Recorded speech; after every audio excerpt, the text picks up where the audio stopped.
আসসালামু আলাইকুম। যুক্তরাষ্ট্র এবং ইরানের মধ্যকার যুদ্ধ উত্তেজনার মধ্যে আরেকটি ভয়ংকর ইনফরমেশন উঠে এসেছে। কারণ যুক্তরাষ্ট্র যখন ইরানের ড্রোন হামলার কাছে মাথা নত করতে যাচ্ছে, সেই মুহূর্তে আরেকটি ভয়ংকর তথ্য বের হচ্ছে। এবার রাশিয়ার পক্ষ থেকে যে রাশিয়া আমেরিকানদেরকে হত্যার উদ্দেশ্যে একটা ভয়ংকর ফাঁদ পেতেছে।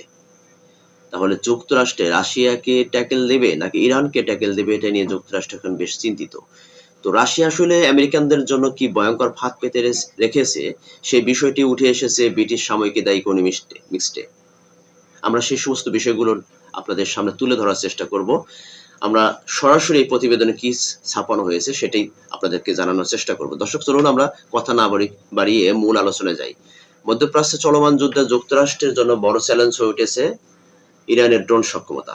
বিশেষ করে জ্যাম প্রতিরোধী ও দূরপাল্লার ড্রোন প্রযুক্তি যুদ্ধের সমীকরণ বদলে দিচ্ছে। আমরা জানি যেখানে আমেরিকানদের কিন্তু মাথা নত হতে হচ্ছে শুধুমাত্র ইরানের ড্রোন হামলা, ক্ষেপণাস্ত্র হামলার কাছে, সেখানে এই মুহূর্তে এই ইনফরমেশনটা বা এই তথ্যটা আরো যুক্তরাষ্ট্রের জন্য কতটা ভয়ানক হতে পারে সেটা আপনারা বুঝতে পারবেন।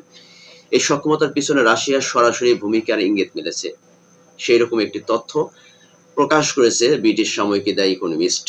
প্রতিবেদনে বলার চেষ্টা করছে যে রাশিয়ার সামরিক গোয়েন্দা সংস্থা জিআইআরইউ ইরানকে উন্নত মানের ফাইবার অপটিক ড্রোন ও স্যাটেলাইট নিয়ন্ত্রিত দূরপাল্লার ড্রোন সরবরাহের প্রস্তাব দিয়েছিল এবং শুধু অস্ত্র সরবরাহ নয়, এই সমস্ত ড্রোন পরিচালনার প্রশিক্ষণও দেওয়ার পরিকল্পনা ছিল নথিতে। এখন সেটা পরিকল্পনা ছিল না, সেটা বাস্তবায়ন হয়েছে। সেটা আপনারা অবশ্যই যুক্তরাষ্ট্র এবং ইরানের মধ্যকার যে যুদ্ধের যে পরিস্থিতি, সেটা দেখলে আপনারা বুঝতে পারছেন। 10 পৃষ্ঠার নথিতে 6টি সামরিক ডায়াগ্রাম এবং ইরানের উপকূলীয় দ্বীপগুলোর একটি মানচিত্র অন্তর্ভুক্ত ছিল। যদিও নথিতে কোনো তারিখ উল্লেখ নেই, তবে ধারণা করা হচ্ছে যে এটি যুদ্ধ শুরুর কয়েক সপ্তাহের মধ্যে তৈরি করা হয়েছিল। সেই সময় আশঙ্কা ছিল যুক্তরাষ্ট্র খারক দ্বীপ দখল বা হরমুজ প্রণালী খুলে দিতে স্থল অভিযান চালাইতে পারে।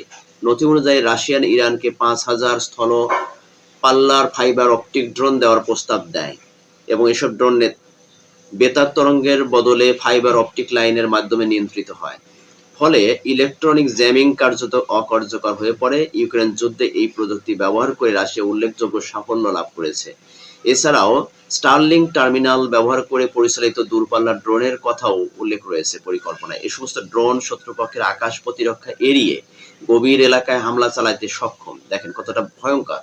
রাশিয়া ইউক্রেনের এই একই ধরনের প্রযুক্তি ব্যবহার করে গুরুত্বপূর্ণ সামরিক স্থাপনা ও সরবরাহ ধ্বংস করেছিল বলে উল্লেখ করা হয়। তবে পরে স্পেস এক্স প্রধান ইলন মাস্ক ইউক্রেনের অনুমোদিত টার্মিনাল ছাড়া অন্য সব স্টারলিং সংযোগ বন্ধ করে দিলে রুশ বাহিনী সেই সুবিধাগুলো সীমিত হয়ে যায়। নথিতে ইঙ্গিত দেওয়া হয়েছে মধ্যপ্রাচ্যে এমন সীমাবদ্ধতা না থাকায় প্রযুক্তিটি সেখানে আরো কার্যকর হতে পারে।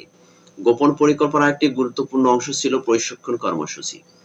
নথিতে বলা হয়েছে রাশিয়ার বিভিন্ন বিশ্ববিদ্যালয়ে অধ্যয়নরত প্রায় 10,000 ইরানি শিক্ষার্থীর মধ্যে থেকে সম্ভাব্য ড্রোন অপারেটর বাছাইয়ের পরিকল্পনা ছিল। দেখেন কত ভয়ঙ্কর একটা তথ্য, যেখানে রাশিয়ায় 10,000-এর মতো মানে ইরানি শিক্ষার্থী পড়াশোনা করে, সেখানে তাদের মধ্যে বাছাই করে কিছু শিক্ষার্থীকে ড্রোন অপারেটিং করার সিস্টেমটা তাদেরকে ট্রেনিং দেওয়া হবে, যেটা কিন্তু ইরানের সামরিক শক্তির ক্ষেত্রে সেটা কিন্তু একটা বড় ধরনের সাপোর্ট এবং যুক্তরাষ্ট্রের জন্য ভয়ঙ্কর একটা পরিকল্পনা, বিপদ ছিল সেখানে।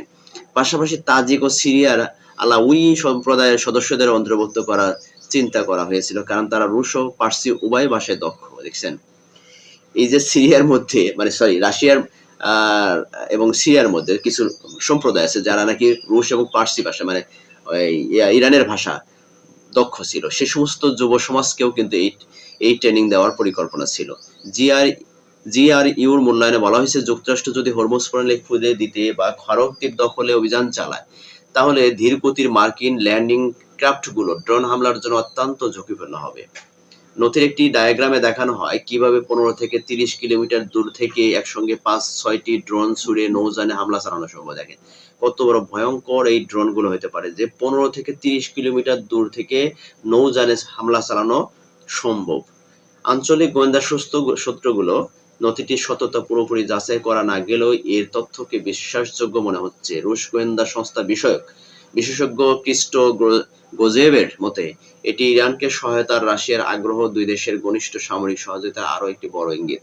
এটা শুধু তথ্য বা ইনফরমেশন বললেই ভুল হবে আমার মনে হয় যেটা, এবং অনেক বিশ্লেষকরা মনে করছেন যে ইরানকে যে সামরিক যে সক্ষমতার পিছনে আজকে সবচেয়ে বড় অবদান রাশিয়া এবং চীনের মতো শক্তিধর পরাশক্তি রাষ্ট্রগুলো।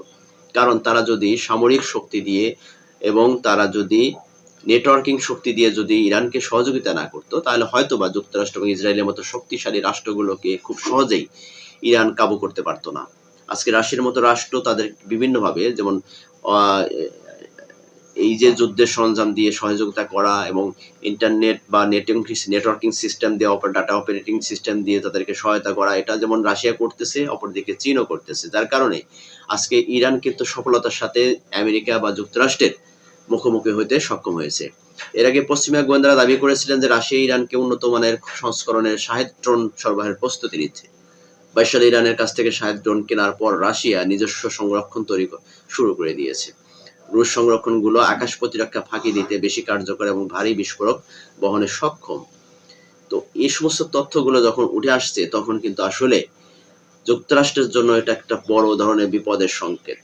কারণ রাশিয়া তো চেষ্টা করবেই পরাশক্তি রাষ্ট্র হিসেবে যুক্তরাষ্ট্রকে যে কোনোভাবে কাবু করার জন্য, যে কোনোভাবে পরাস্ত করার জন্য। আর এই সুযোগটা ইরানকে দিয়েই করার চেষ্টা করছে। যেখানে মার্কিনী আছে সেখানে ইরানের বাহিনীর হামলা আছে। আর এই হামলার পেছনে সবচাইতে শক্তিশালী যে সহযোগিতা সেটি করছে রাশিয়া।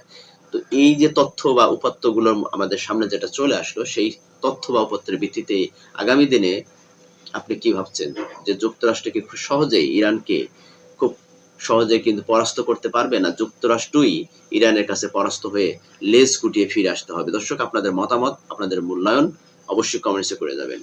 ভালো থাকবেন, সুস্থ থাকবেন, আপনাদের নিজেদের প্রতি খেয়াল রাখবেন। আল্লাহ হাফেজ। আসসালামু আলাইকুম।